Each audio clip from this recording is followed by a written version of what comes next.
What's up, everybody? Welcome to the live stream, or if you're new watching this at a later date, it'll be known as Keith Condensed, which is basically a little part of the actual overall live stream that I just pull out, do a little quick edit on, and then go ahead and throw it back up online, so that way you're not confused by it.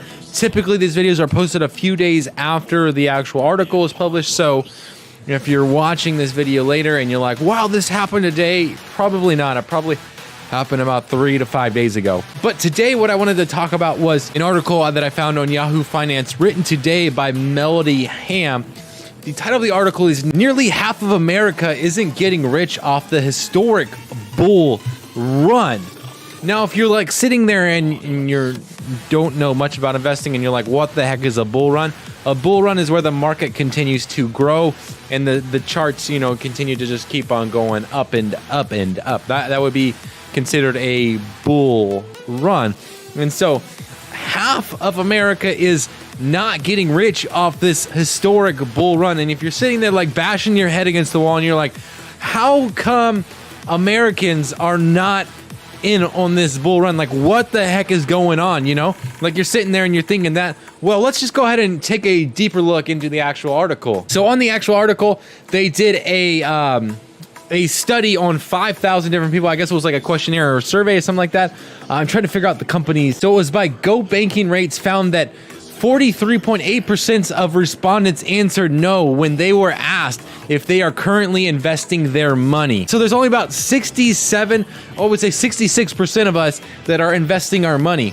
And then here they have a quote that says, "Investing is the way that you secure true wealth.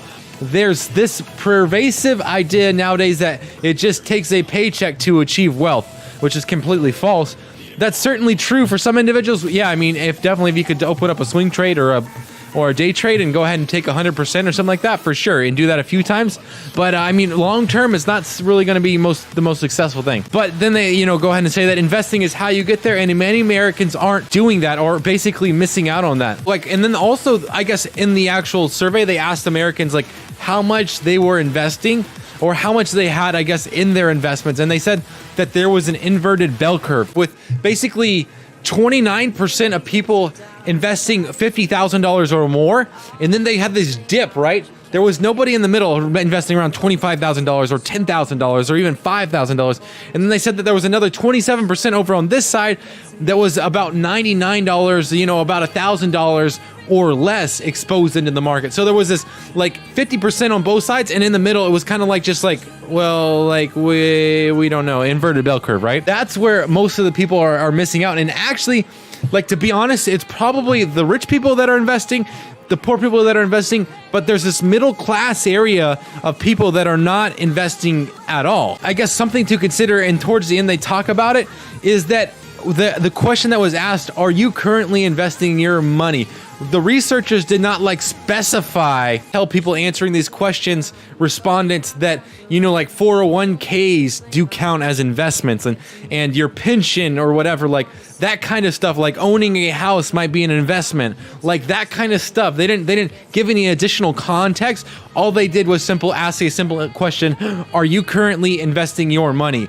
And 44% of Americans said no. So this could be obviously a little bit skewed if they gave people the additional context of like, here's what an investment is, here's what the definition of it. But they also asked in here, like, what's the reason why you are investing? Like, so this out of the 66% of people that said yes, they asked them, why are you investing? And overwhelmingly said for retirement. Also, out of the 2,809 people that said yes, they do invest, a majority of them, actually 46% of them, said that they're doing in individual stocks and bonds. And then also broader mutual funds and ETFs came to a close 44%. Like 90% of people are doing either stocks and bonds or ETFs and mutual funds, which, I mean, if you think about it, there's other ways to invest. There's gold, silver. I mean, if you're buying gold and silver, you're probably missing out on the bull run. Real estate, specifically owning property, would be another way. Bitcoin, cryptocurrency would be another way. I mean, if that's your thing. Forex would be maybe another way to get around it. I think when it comes down to it, most people think that, hey, There's individual stocks and bonds, or I can go with ETFs and mutual funds, which I would say that's pretty much the most popular opinion out there as far as investing goes. What does this mean? I guess, like, for me, I think it's awesome. Like, I think that for me personally, like, I'm at a point where it's great because I continue to invest. I would say that actually I kind of am in that middle bell curve right now. All the accounts that I have specifically total around $10,000. So I'm probably smack dab in the middle of that inverted bell curve. I don't know if that's because typically when you're in that inverted bell curve, it's really, really hard to keep on investing, or if people get to a certain point and then they go ahead and cash out to go ahead and buy maybe a house for themselves or a down payment, or use it for something that they've been saving up for instead of actually the main purpose, which was originally for retirement or whatever. So I guess for me, it's like, stay mentally focused on the task at hand.